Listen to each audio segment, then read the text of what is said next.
এই প্রচণ্ড গরমে শরীর স্বাস্থ্য ভালো রাখার জন্য এই ধরনের রান্না খুবই জরুরি। অসম্ভব ভালোও লাগে, পেটও ঠান্ডা থাকে। নমস্কার বন্ধুরা, আমি আলপনা সিম্পলের টেস্টিতে আপনাদের সবাইকে স্বাগত। আজকে শেয়ার করব আম দিয়ে মৌরলা মাছের টক। তার জন্য নিয়ে নিয়েছি এখানে একটা ছোট আম। তো মৌরলা মাছের টক করার জন্য বেশি আমের প্রয়োজন হয় না, একটা আম হলেই কিন্তু যথেষ্ট। আমটাকে এখন ছাড়িয়ে নেব। গরমকালে এই ধরনের রান্না যত আপনারা খাবেন তত শরীর স্বাস্থ্য ভালো থাকবে। হালকা পাতলা সবজির ঝোলের একটি রেসিপি আপলোড করেছি, আমার অনেক বন্ধুরা দেখছেন, আপনারাও দেখুন, ভালো লাগবে। আমটা ছাড়িয়ে নিয়ে কেটে নেব। আমের যে বীজটা থাকে, বীজটা কিন্তু অনেকটা শক্ত আছে, সেজন্য এইভাবে আমি কেটে নিচ্ছি। তো আপনাদের যেমন সুবিধা লাগবে তেমনভাবে কেটে নেবেন। তো এইভাবে কিন্তু আমি পিস পিস করে কেটে নেব। খুব সুন্দরভাবে সবগুলো পিস বের করে নিয়েছি, আর আঁটিটাকে আমি আর এই টকের মধ্যে ব্যবহার করব না। তো দেখুন, আমগুলো রেখে দিয়ে এখন নিয়ে নেব মৌরলা মাছ। এখানে 200 গ্রাম মৌরলা মাছ আছে, ভালো করে ধুয়ে নিয়েছি, এখনও কাটা হয়নি। আমি প্রথমে ধুয়ে পুরো আঁশগুলো দেখুন বের করে নিয়েছি, আর ছোট ছোট যেহেতু মাছটা, সেই জন্য এর ল্যাজটা কিন্তু কাটার কোনো দরকার হবে না। খুবই ছোট ছোট মাছগুলো এইভাবে কেটে নিতে হবে। আমি দেখুন কিভাবে কাটছি, এইভাবে কিন্তু সব মাছগুলো কেটে নিতে হবে। কেটে নিয়ে ধুয়ে পরিষ্কার করে আবার নিয়ে নিতে হবে। আগের থেকে ধুয়েছি বলে পরে ধোবো না তেমনটা নয়, বারবার মাছটা ধুতে হবে। মাছগুলো কিন্তু আঁশ বার করা কোনো একটা কঠিন ব্যাপার না। আপনারা যে কোনো ঝাঁঝরির মধ্যে বা একটু খড়খড়ে জায়গার মধ্যে যদি দিয়ে একটু ঘষে নেন, তাতেও কিন্তু খুব সুন্দরভাবে পরিষ্কার হয়ে যাবে। তো আমরা যে ছাঁকনিগুলো ব্যবহার করি, বড় বড় যে ছাঁকনি, তার মধ্যেও দিয়ে একটু ঘষে নিতে পারেন।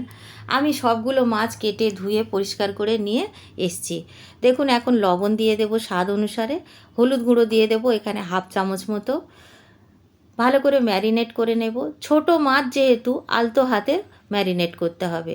বেশি জোরে জোরে যদি আমরা কচলে দিই তাহলে মাছগুলো ভেঙে যেতে পারে। মাছগুলো আলতোভাবে এইভাবে ম্যারিনেট করে রেখে দেব। বেশিক্ষণ কিন্তু ছোট মাছ রেখে দেওয়া যাবে না, সাথে সাথে রান্না করে নিতে হবে। গ্যাস জ্বালিয়ে কড়াই বসিয়ে দিয়েছি, কড়াইটাকে খুব ভালো করে গরম করে নিতে হবে। তারপরে সর্ষের তেল দিয়ে দেব। এই রান্নাটা আমরা সর্ষের তেল দিয়ে বানাই। আপনারা কি তেল দিয়ে বানান একবার আমাকে কমেন্ট করে জানাবেন, খুব খুশি হব। ভালো করে কড়ার গায়ে স্প্রেড করে দেব। এইভাবে ভালো করে কড়ার গায়ে স্প্রেড করে দিলে তেলটা কি হবে, মাছগুলো ভেঙে যাবে না বা আটকে যাবে না। আর দেখুন বন্ধুরা, কড়াটাকে খুব ভালো করে গরম করে নিতে হবে এই মাছগুলো ভাজার আগে। অল্প একটু লবণ দিয়ে দেব যাতে করে তেল না ছিটায় আর খুব সুন্দরভাবে উঠে আসে। এই লবণটা অল্প একটু দিলেই কিন্তু খুব সুন্দরভাবে মাছগুলো উঠে আসবে। এখন খুব ভালো করে গরম করে নেবার পরে মাছগুলো দিয়ে ভেজে নিতে হবে। আমি দুটো ব্যাচে ভাজবো অল্প অল্প করে দিয়ে, যেহেতু ছোট মাছ একসাথে বেশি দিলে নাড়াচাড়া করতে অসুবিধা হবে আর মাছগুলো ভেঙে যেতে পারে। একটা পিঠ হয়ে গেলে উল্টে দিতে হবে। দেখুন, খুব সাবধানে আমি উল্টে দিচ্ছি, এইভাবে কিন্তু উল্টে দিতে হবে। অনেকে বলেন ছোট মাছ রান্না করতে গেলে ভেঙে যায়। আমি যে পদ্ধতিতে রান্না করছি, এই পদ্ধতিতে রান্না করলে কখনো মাছ ভাঙবে না, যত ছোট হোক না কেন মাছগুলো আস্ত আস্ত থাকবে। তো দেখুন, মাছগুলো দু পিঠ ভেজে নিয়েছি, এখন মাছগুলো তুলে নেব। খুব বেশি কড়া করে ভাজার প্রয়োজন নেই, মাঝামাঝি ভেজে নিলেই হবে। তবে আপনারা যেমনটা পছন্দ করেন তেমনটা করে ভেজে নেবেন। সেকেন্ড ব্যাচটাও কিন্তু ভেজে নিয়েছি। মাছগুলো ভেজে নেওয়ার পরে 1 চা চামচ সর্ষের তেল আরও দিয়ে দিলাম। এখানে বেশি তেলের প্রয়োজন হয় না, তো অল্প একটু তেল দিলেই কিন্তু টকটা খুব সুন্দরভাবে রান্না হবে। দুটো শুকনো লঙ্কা কেটে দিয়ে দিলাম। 5 ফোড়ন দিয়ে দেব 1/4 চামচ মতো। তো এখানে আপনারা সর্ষে ফোড়নও দিতে পারেন, এক একটা বাড়িতে এক একভাবে রান্না হয়। কেউ সর্ষে ফোড়ন দেন, আবার কেউ 5 ফোড়ন দেন। তো আমি আজকের টকটা 5 ফোড়ন দিয়েই বানাচ্ছি। 5 ফোড়নটা খুব সুন্দর গন্ধ যখন বেরিয়েছে তখন কিন্তু দিয়ে দিয়েছি আমগুলো। আমগুলো দিয়ে ভালো করে প্রথমে 1 মিনিট নাড়াচাড়া করে নেব। তারপরে হলুদ গুঁড়ো দেব। অল্প একটু হলুদ গুঁড়ো দিতে হবে, খুব বেশি কিন্তু এই রান্নাতে হলুদ গুঁড়ো ব্যবহার করা হয় না। খুবই অল্প, 1/4 চামচের থেকেও কম হলুদ গুঁড়ো দিয়েছি। হলুদ গুঁড়ো দিয়ে আবার একটু নাড়াচাড়া করে নেব। 30 সেকেন্ড মতো নাড়াচাড়া করে নেওয়ার পরে লবণ দেব। তাহলে কি হবে, একটু ভালো করে ভেজে নিতে পারবো আমটা। আগের থেকে লবণ দিলে জল ছাড়তে শুরু করে দেবে, তখন আর ভালো করে ভাজা যায় না। এখন দিয়ে দেব স্বাদ অনুসারে লবণ। লবণটা দিয়ে এখন খুব সুন্দর করে আরও 1 মিনিট মতো ভেজে নেব। গ্যাসের ফ্লেম এই পর্যায়ে মিডিয়ামে আছে, হাই ফ্লেমে করে কিন্তু এই রান্নাটা করা যাবে না। তো দেখুন এখন জল দিয়ে দেব পরিমাণ মতো। ঝোলটা আপনারা কতটা রাখতে চান তেমন মতো জল দিতে হবে। তো আমি আমার প্রয়োজন মতো জল দিয়ে দিয়েছি, খুব বেশিও না খুব কম না। এখানে আমি 2 কাপ মতো জল ব্যবহার করেছি। ভালো করে নাড়াচাড়া করে দিয়ে একটু ঢাকা দিয়ে রাখতে হবে আমগুলো সেদ্ধ হওয়ার জন্য। এখানে আমি এখন ঢাকা দিয়ে দিলাম। আম সেদ্ধ হতে বেশি সময় লাগে না, 3 থেকে 4 মিনিটের মধ্যে আম কিন্তু সেদ্ধ হয়ে যাবে, যেহেতু আমরা নাড়াচাড়া করে কষে নিয়েছি। তো দেখুন আমি এখন চেক করে দেখব 4 মিনিট পরে আমটা সেদ্ধ হয়েছে কিনা। আম যদি সেদ্ধ হয়ে যায় আর আমটা যদি টক কম থাকে, তাহলে একটা আম এইভাবে ম্যাশ করে দিতে পারেন। ঝোলটা একটু ঘন ঘন লাগবে আর দেখতেও ভালো লাগবে, খেতেও ভালো লাগবে।